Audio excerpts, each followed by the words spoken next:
email, I would say to email those people and tell them and I will email them as well. But the more people that email these people, the better. And they see it's a serious issue, not just from Mayor Rosenbaum, but from everybody else.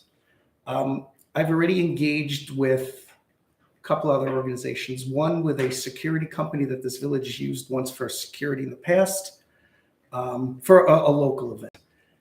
I've asked them to give us a quote on providing, I'll call it an overnight patrol in our village, obviously from the dark hours until the light hours. We've been going back and forth. They want to do a drive-through to the village to understand our needs, because geographically we're all over the place. We're not a nice, easy to use circle. We're on this side of Port Boulevard, on that side of Port Boulevard. We're down by the Manhasset train station. So our village is kind of a little complex when it comes to patrol. So hopefully I'll have that meeting this week, or at least I can get a ballpark figure on what's it going to cost if we wanted to engage with a private patrol. I've also engaged with 2 companies that provided camera systems for 2 local villages abutting Flower Hill.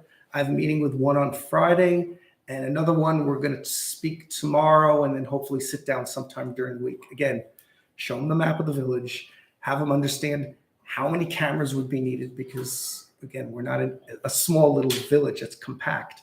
Our village is a little more complex on how many cameras, or if we want to go into license plate readers and those types of things, where would we put them? What's a ballpark cost for the installation? And then most importantly, what's the cost to maintain these systems every year?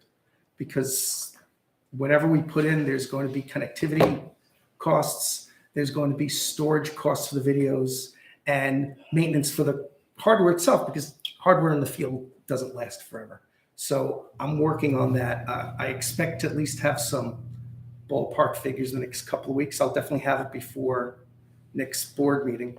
The holidays, they might have some issues getting everything to me, but I assume they want our business. We're a pretty sizable village. So I've already done that today. So at least from the village's perspective, I can provide the residents with a ballpark figure on these numbers, and then we can decide as a village, is this something that we want to add to our tax bill? Because it's not an insignificant cost to the village. So that's it. And then also from a funding perspective, we could try to lobby our state assembly, our state senator. There are funds that are available. Maybe we can start, once I get the costs, we can start lobbying those people to get funds to help offset the cost. So at least I'm working on getting us some numbers for things that we can do and we can control as village. It doesn't mean I can stop people from coming in and committing crimes. If they don't care about being caught on video and they come in with stolen cars and don't care if those stolen car license plates get caught, I can't stop that. But at least we can come up with I can give you guys a menu of choices, and then the village, all the residents can decide if this is something we can afford or not afford. Because again, I don't know what it's going to do to our taxes.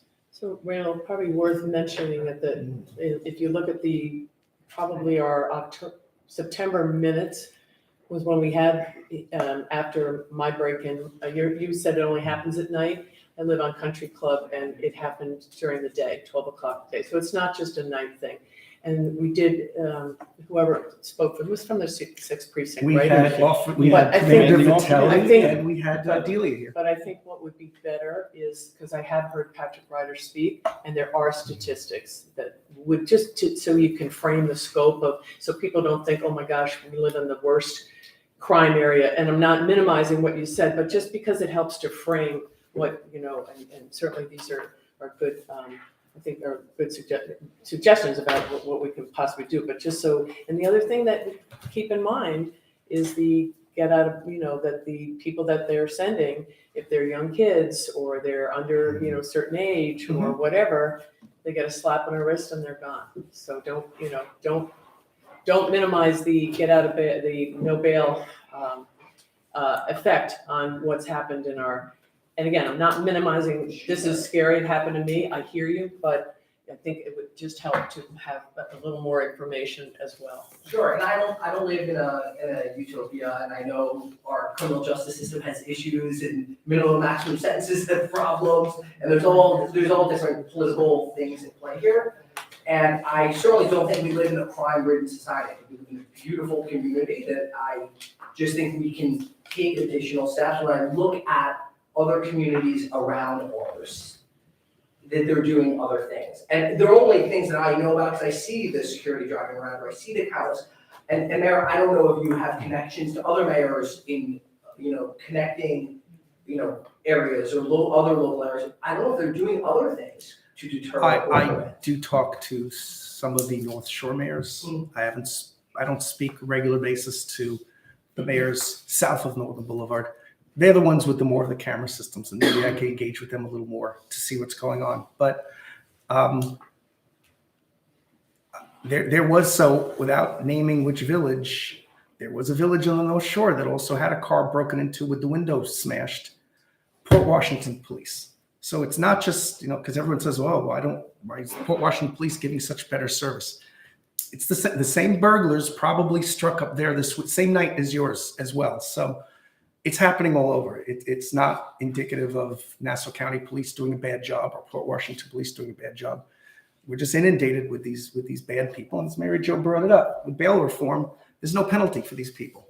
They commit a crime, they're out the next day. So I would also tell you to speak to all your all your state representatives and let them know bail reform is not working. It's not keeping the bad people out of our communities. So that's definitely another step for us to take as a community.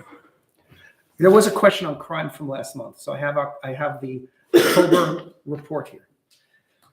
Burglary, none. Robbery, none. Larceny, auto, none. Criminal mischief, 1. But I don't get the actual information. And we had 1 larceny other than auto. 1. That's it. So according to the report I get monthly, and I didn't have time to print out the reports for the other months. Crime is pretty, other than this weekend, it's pretty low. One of the officers, we allow the officers to use our building as a changing station. So one of the officers just came in about a half hour before you guys came in and said, officer, what's going on? There's a lot of crime this weekend. What's going on? He's like, overall, from his perspective, he goes, crime is down. He goes, yeah, we had a bad weekend. But he's like, otherwise, it's very, very low. They're having a very little amount of incidents, which is good, which means since we last spoke to the police, maybe they're applying more pressure. I don't know. They're never going to tell us exactly what they're doing or not doing. But I'm thankful that the last couple of months, our crime has been low. Now it's started up again. We need to have them keep better eyes out for us. Based on those statistics, we had a 300% increase this week. Correct. I know. But at least from last month, without looking at other months, because I don't, off the top of my head, I don't know. Last month was very good. Yeah. Let's hope that next month is very good as well. Going into holiday season, we all know, a lot of us go away for periods of time. I mean, I know there's, at least last year, during Christmas time, there was break-ins, there was other things. So I think that we can look at the data, we can say things, we can look at other ways, and we can The police, spin it in ways the that we police want. know for a fact that this time of year, there are these South American bandit groups